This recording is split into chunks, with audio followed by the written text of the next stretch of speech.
Mediclaim विमा आज आपण सोप्या भाषेत समजून घेऊयात. या पहिल्या स्लाइडमध्ये आपण विषयाची साधी ओळख करून घ्यायची. रुग्णालयात भरती होण्याचा प्रसंग बहुतेक वेळेला अचानकच येतो आणि त्यावेळी उपचाराइतकी आर्थिक तयारी महत्त्वाची ठरते. कोणी खिशात पैसे घेऊन तर हिंडत नाही आणि कोणाच्या बँकेमध्येही तेवढे पैसे नसतात. मेडिक्लेम विमा म्हणजे फक्त एक कागद किंवा कार्ड नसून आजारपण, अपघात किंवा मोठ्या शस्त्रक्रियेच्या वेळी कुटुंबाला आर्थिक आधार देणारी व्यवस्था आहे. हे सत्र रुग्णांना भीती न वाटता विम्याची भाषा समजावी म्हणून तयार केलेलं आहे. प्रीमियम, सम इन्शुर्ड, कॅशलेस क्लेम, रिइम्बर्समेंट, TPA आणि वेटिंग पिरियड असे शब्द अनेकदा ऐकायला मिळतात, पण त्याचा अर्थ कधीही स्पष्ट नसतो. कुठल्याही पेशंटला त्याचे अर्थ कळत नाहीत. हॉस्पिटलचे लोक हे सारखं सांगत असतात आणि पेशंट बऱ्याच वेळेला अनभिज्ञ असतात. म्हणून मी प्रत्येक मुद्दा सोप्या उदाहरणासह तुम्हाला समजावून सांगण्याचा हा प्रामाणिक प्रयत्न आहे. तर मेडिक्लेम विमा म्हणजे नक्की काय आहे? या स्लाइडमध्ये मेडिक्लेम विम्याची मूलभूत संकल्पना समजून सांगावी असा आम्ही प्रयत्न करतो. जसे आपण आपल्या वाहनाचा म्हणजे स्कूटर, कार किंवा घराचा विमा घेतो, तसेच आरोग्याचा विमा म्हणजेच उपचाराच्या खर्चापासूनचं संरक्षण. दरवर्षी आपण एक ठराविक प्रीमियम भरतो. त्याच्या बदल्यात विमा कंपनी आपल्याला ठराविक सम इन्शुअर्ड म्हणजे विमा संरक्षण देते. रुग्णालयात भरती झाल्यास पॉलिसीच्या अटींनुसार सर्व खर्च कंपनी भरते. यातला अंडरलाईन वर्ड आहे अटींप्रमाणे. नेटवर्क हॉस्पिटल मध्ये कॅशलेस सुविधा असेल तर रुग्णाला मोठी रक्कम आधी भरावी लागत नाही. TPA किंवा विमा कंपनी थेट रुग्णालयाशी व्यवहार करते. नेटवर्क नसल्यास किंवा कॅशलेस मंजूर न झाल्यास रिइम्बर्समेंट पद्धतीने आधी रुग्णाने खर्च करतो आणि नंतर बिल, रिपोर्ट, डिस्चार्ज समरी देऊन पैसे परत मागतो. आता या विमा सेवा कोणत्या कंपन्यांकडून मिळतात ते आपण पाहूयात. सगळ्यात पहिल्यांदा आपण बघणार आहोत त्या सरकारी विमा कंपन्या. या स्लाइडमध्ये सरकारी किंवा PSU पब्लिक सेक्टर युनिट विमा कंपन्यांची ओळख करून द्यावी. 4 कंपन्या आहेत. New India assurance, United India assurance, oriental insurance आणि नॅशनल इन्शुरन्स. या 4 कंपन्या केंद्र सरकारच्या कंट्रोलखाली किंवा नियंत्रणाखाली काम करतात. अनेक वर्षाचा अनुभव, विश्वासार्हता आणि IRDAच्या नियमाखाली चालणारी रचना हे त्यांचे महत्त्वाचे गुण आहेत. रुग्णांना सांगावे की सरकारी कंपनी म्हणजे क्लेम नक्की सोपा किंवा प्रायव्हेट कंपनी म्हणजे नक्कीच चांगली, असं सरसकट काही म्हणता येत नाही. प्रत्येक पॉलिसीमधलं कव्हरेज, एक्सक्लुजन्स, रूम रेंट लिमिट, को पेमेंट, वेटिंग पिरियड आणि हॉस्पिटल नेटवर्क तपासणे आवश्यक आहे. सरकारी कंपन्यांमध्ये कधी प्रक्रिया थोडी कागदपत्रांवर अवलंबून असू शकते, पण योग्य कागदपत्र दिल्यास क्लेम व्यवस्थित पार पडतो. सरकारी कंपन्यांनंतर आता आपण प्रायव्हेट कंपन्यांकडे वेगळ्या कशा असतात ते पाहूयात. आता काही खाजगी विमा कंपन्या. ह्याच्यामध्ये प्रायव्हेट इन्शुरन्स कंपनीजबद्दल मी सांगतो. Star Health, HDFC Ergo, ICICI Lombard, Bajaj Allianz, Niva Bupa, Care Health, Aditya Birla, Tata AIG अशा असंख्य कंपन्या वेगवेगळ्या प्रकारच्या हेल्थ पॉलिसीज देतात. काही कंपन्या हेल्थ ओनली क्षेत्रात काम करतात, तर काही बँका या मोठ्या आर्थिक संस्थांशी जोडलेल्या आहेत. त्यांच्या पॉलिसीमध्ये डिजिटल क्लेम प्रोसेस, मोठे मोठे नेटवर्क हॉस्पिटल्स, वेलनेस बेनिफिट्स किंवा प्रिव्हेंटिव्ह हेल्थ चेकअप सारख्या सुविधा असू शकतात, ज्या सरकारी कंपन्यांमध्ये मिळणार नाही. मात्र रुग्णांना हेही सांगणे महत्त्वाचे आहे की या आकर्षक जाहिरातींपेक्षा पॉलिसी वर्डिंग वाचणे अधिक महत्त्वाचे आहे. स्वस्त प्रीमियम असला तरी रूम रेंट कॅप, डिसीज सब लिमिट किंवा को पेमेंट जास्ती असेल तर हॉस्पिटलायझेशनच्या वेळेला त्रास होऊ शकतो. विमा कंपनी आणि रुग्णालय यांच्यामध्ये जो मध्यस्थ आहे, ज्याला आपण टी-पी-ए किंवा थर्ड पार्टी ॲश्युरन्स, त्यांची आता भूमिका आपण समजावून घेऊयात. टी-पी-ए म्हणजे काय?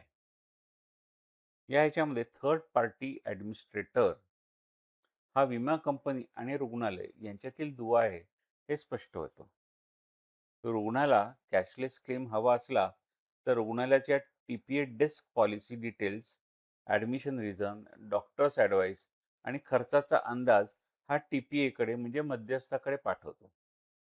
हा मध्यस्थ टी-पी-ए जो आहे, तो कागदपत्र तपासतो. पॉलिसी ॲक्टिव्ह आहे का? आजार हा कव्हर्ड आहे का? वेटिंग पिरियड पूर्ण झाला आहे का? रूम एलिजिबिलिटी काय आहे? हे पाहतो आणि त्यानंतर प्री ऑथरायझेशन तो स्वतः मंजूर करतो किंवा क्वेरी पाठवतो. म्हणूनच ॲडमिशनच्या वेळी insurance card, policy copy, identity proof आणि आधीचे सगळे मेडिकल पेपर्स जवळ असणं हे आवश्यक आहे. हा टी-पी-ए हा डॉक्टरांच्या उपचारात हस्तक्षेप करणारा घटक नाही. तो आर्थिक मंजुरी आणि कागदपत्रांची प्रक्रिया आधारणारा अधिकृत मध्यस्थ आहे. मोठा खर्च झाल्यास अधिक संरक्षणासाठी टॉपअप का उपयोगी आहे ते आता आपण पाहूयात. टॉपअप मेडिक्लेम म्हणजे नक्की काय? ही तर गोष्ट कुणालाच कधी सांगितली जात नाही. पण ही तुम्हाला माहिती पाहिजे. या आता स्लाइडमध्ये टॉपअप आणि एक अजून वरची गोष्ट म्हणजे सुपर टॉपअप याचे महत्त्व मोठ्या आजारांच्या उदाहरणाने समजावे. अनेक कुटुंबांकडे 3 ते 5 लाखांचा बेसिक मेडिक्लेम असतो. पण कॅन्सर ट्रीटमेंट, हार्ट सर्जरी, लांबलेली आय-सी-यू स्टे किंवा मोठ्या-मोठ्या इमर्जन्सी सर्जरीज यामध्ये खर्च त्यापेक्षा कित्येक जास्ती येतो. अशा वेळी टॉपअप पॉलिसी हे अतिरिक्त संरक्षण देते. डिडक्टिबल म्हणजे रुग्णाने किंवा बेसिक पॉलिसीने आधी भरण्याची ठराविक रक्कम ही पूर्ण केल्यावरती हा साधा टॉपअप जो आहे तो मोठ्या क्लेममध्ये डिडक्टिबल ओलांडल्यानंतर लागू होतो. म्हणजे कसं आहे की तुमची बेसिक पॉलिसी 5 लाखाची आहे.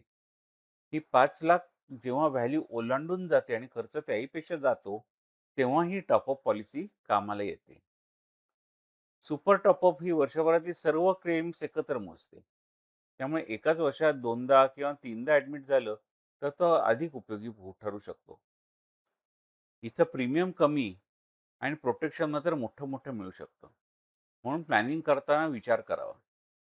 म्हणजे कसं आहे, की तुम्ही बेसिक पॉलिसी घेतली आहे 5 लाखाची. पण 5 लाख एक्झॉस्ट झाल्यानंतर वरचा खर्च काय? तर वरची जी टॉपअप पॉलिसी किंवा सुपर टॉपअप पॉलिसी आहे, ती तुम्ही 1,00,00,000 पर्यंत पण घेऊ शकता with a very less premium. म्हणजे त्याला खूप पैसे नाही द्यावे लागत. पण तुम्ही त्याचं कव्हर घेतलं तर पहिले 5 लाख एक्झॉस्ट झाल्यानंतर वरती 1,00,00,000 पर्यंत सुद्धा तुम्हाला खर्चाचे पैसे मिळू शकतात. हा नक्कीच विचार करण्यासारखी गोष्ट आहे. टॉपअप पॉलिसी किंवा सुपर टॉपअप पॉलिसी कुठलीही कंपनी ॲडव्हर्टाइजमेंट करत नाही. आपण त्याची वेगळी चौकशी केली पाहिजे. तेव्हाच ते आपल्याला ते मिळू शकतं किंवा टॉपअप पॉलिसी आणि सुपर टॉपअप पॉलिसी दुसऱ्या कंपनीकडनं घ्यायची. हे त्यातल्या त्यात अजून सोपं जातं. आता सगळ्यात गोष्ट अशी बघू, की मी एका कंपनीत कामाला आहे हो. त्यामुळे मला कंपनीकडनं पॉलिसी कव्हर्ड आहे. मग मी माझी स्वतःची पॉलिसी का घेऊ? नाही, प्रश्न अतिशय सोपा आहे आणि महत्त्वाचा आहे. अहो, पण याच्यामध्ये एक गोष्ट लक्षात घ्या, की तुम्ही नोकरी करताय तोपर्यंत तुमची कॉर्पोरेट पॉलिसी. तुम्ही कंपनी बदलली, पॉलिसी संपली. तुम्ही रिटायर झालात, पॉलिसी संपली. मग वयाच्या 60ला तुम्ही काय नवीन पॉलिसी घेणार का? मग त्याला तुमचा प्रीमियम भारी होणार आणि तुम्हाला कव्हर पण मिळणार नाही तेवढं. त्यामुळे आता आपण 2 गोष्टींमध्ये आपण विचार करू. एक इंडिव्हिज्युअल पॉलिसी म्हणजे तुम्ही स्वतःकरता घेतलेली पॉलिसी आणि एक कॉर्पोरेट पॉलिसी जी तुमची कंपनी तुम्हाला ऑफर करते. या दोघांमधला फरक म्हणजे असा आहे, की कॉर्पोरेट पॉलिसीचा प्रीमियम हा कॉर्पोरेट किंवा तुमची कंपनी भरते आणि ह्याच्यामध्ये ना pre existing diseases, diabetes, blood pressure, heart problem neurological problem हे लागलीच कव्हर होतात. कारण इथं कसं असतं, की तुमच्या कंपनीच्या सगळ्या लोकांची एकत्र पॉलिसी घेतली आहे. त्यामुळे प्री एक्झिस्टिंग डिसीज कव्हर होतात. त्यामुळे ती त्यावेळेला उपयोगी पडते.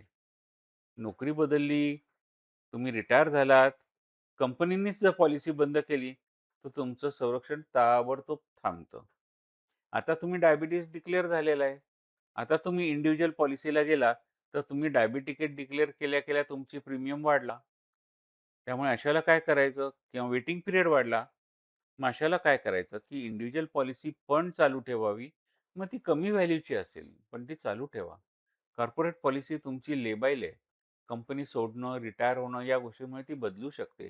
पण इंडिव्हिज्युअल पॉलिसी तुमची इंडिपेंडंट आहे, इंडिव्हिज्युअल आहे आणि तुम्ही किती तुम्हाला पाहिजे तेवढे दिवस चालू शकतात.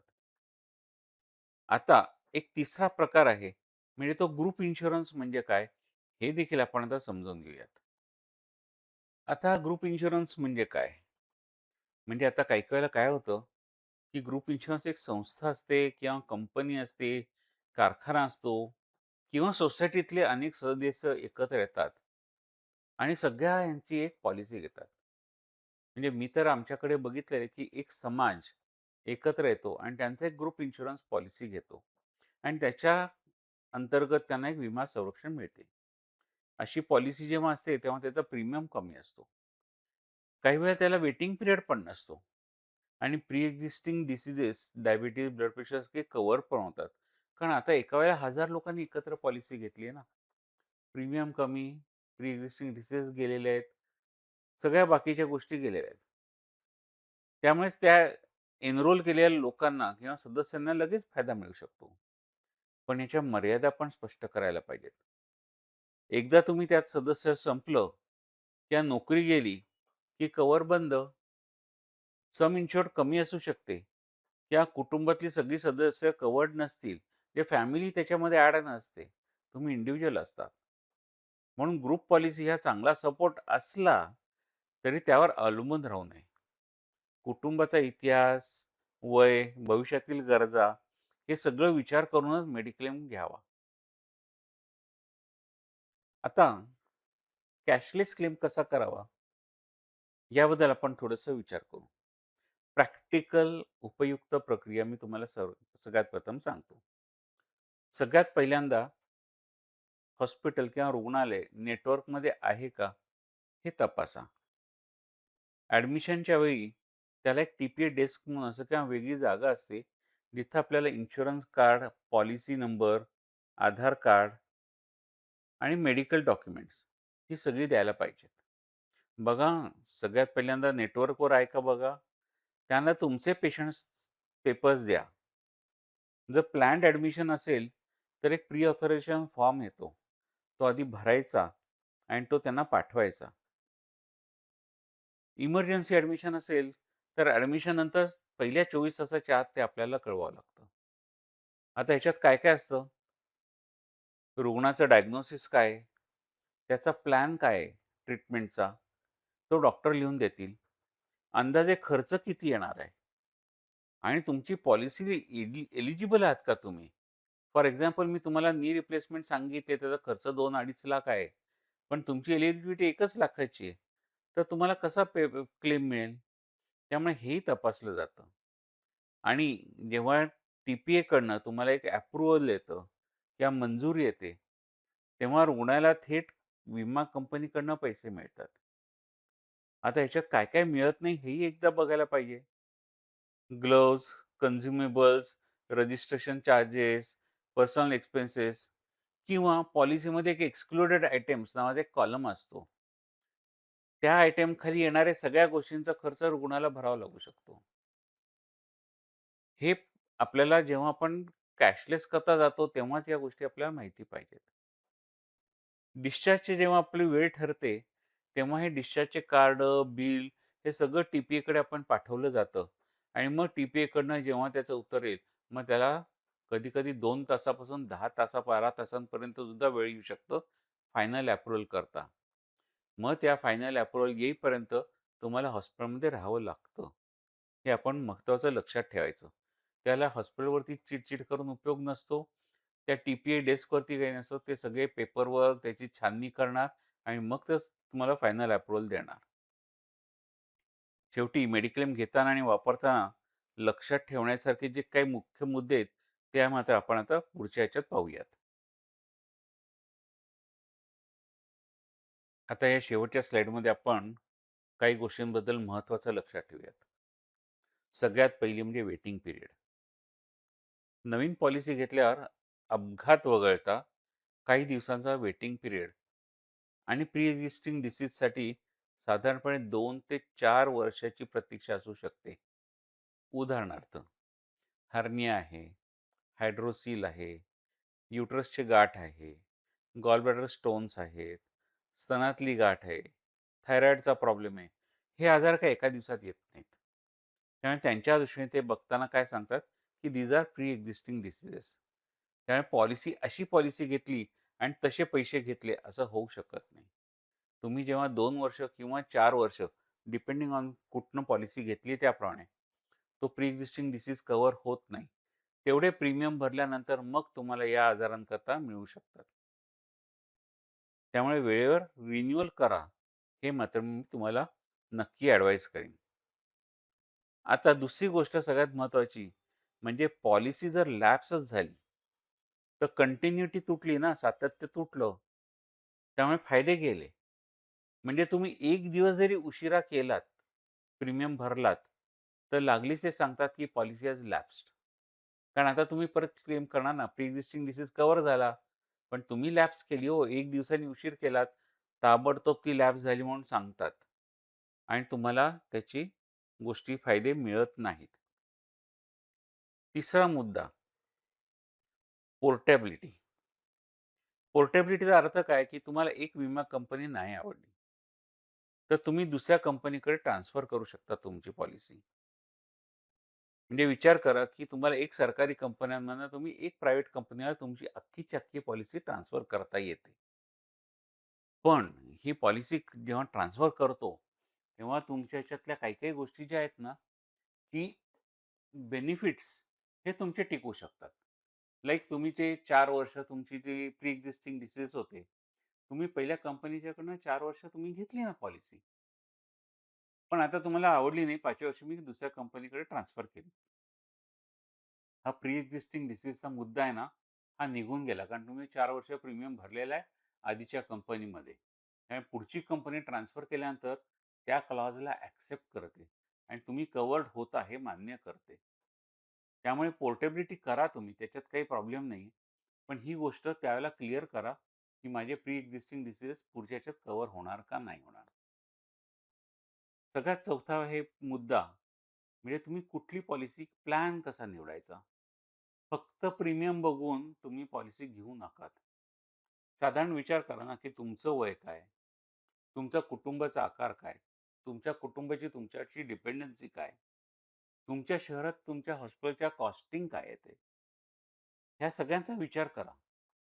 डॉक्टरांचा सल्ला घ्या किंवा एजंटचा सल्ला घ्या. तेच तुम्हाला याच्या डिटेलमध्ये सांगू शकतील. उदाहरणच सांगतो, की आता तुमचं वय आहे 65 किंवा 60 वर्ष. तुम्हाला हार्टचा प्रॉब्लेम आहे.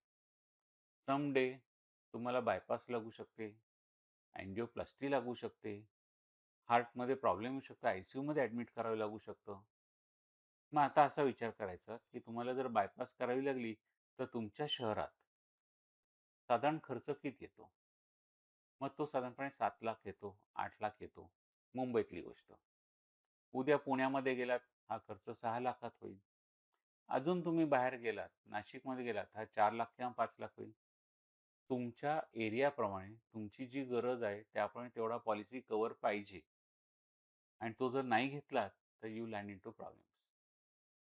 विमा कंपन्या काय करतात, group A, group B, group C असे तुमच्या एरिया वाईज तुमचं हे करतात आणि ग्रुप ए म्हणजे मुंबईसारख्या मोठ्या शहरांमध्ये तुम्हाला जर कव्हर पाहिजे असेल, तर तुमचा प्रीमियम जास्ती असतो. ग्रुप बी सिटीज म्हणजे पुणे, नाशिक इथं प्रीमियम थोडा कमी होतो आणि ग्रुप सी म्हणजे अजून पलीकडे सोलापूर, धुळे, नांदेड असं केलं, तर तिथं खर्च अजून कमी, तिथं प्रीमियम पण जरा कमी. आता हा ग्रुप सी हॉस्पिटलमधला पेशंट ग्रुप एमध्ये आला, तर त्याला को-पेमेंट द्यावी लागेल. कारण त्याचा कव्हरच तेवढा नाहीये. त्याला त्या एका आजाराकरता जी काही अमाउंट डिसाइडेड आहे. सपोज एक हर्निया ऑपरेशन आहे. ग्रुप ए हॉस्पिटल्समध्ये हर्निया ऑपरेशनला सपोज 60,000 दिलेले आहेत. हाच ग्रुप बी हॉस्पिटलमध्ये हा 50,000 असेल आणि ग्रुप सीमध्ये 40,000 असेल. तर एखाद्या ग्रुप सी हॉस्पिटलच्या पेशंट जर ग्रुप एमध्ये आला आणि तो म्हणाला, "माझी तर 5,00,000ची पॉलिसी आहे. मला माझं हर्नियाचं ऑपरेशन करायचं मला 60,000 द्या." विमा कंपनी तुम्हाला देणार नाही. कारण you are enrolled in group C hospitals. तुम्हाला ग्रुप सी हॉस्पिटलच्या प्रमाणेच खर्चाचे पैसे मिळतील. तुम्ही ग्रुप ए करता कव्हर्डच नाही आहात. तेव्हा नुसतं माझी 5,00,000ची पॉलिसी आहे, असं बोलून उपयोग नाहीये. आपल्याला ग्रुपिंग दिलंय का? ऑल ओव्हर इंडिया माझा सँक्शन्ड अमाउंट तीच असणार आहे का? की तुम्ही पॉलिसी घ्यायच्या आधीच एजंटना विचारा. कारण या फाईन लाईन्स आहेत, याबद्दल तुम्हाला कोणी सांगणार नाही. आणि मला माझ्या पॉलिसीत या सापडत नाहीत. तर मी तुम्हाला काय समजावून सांगू?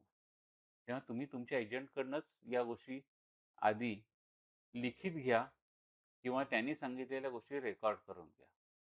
त्या तुम्हाला फ्युचरमध्ये उपयोगी पडू शकतील.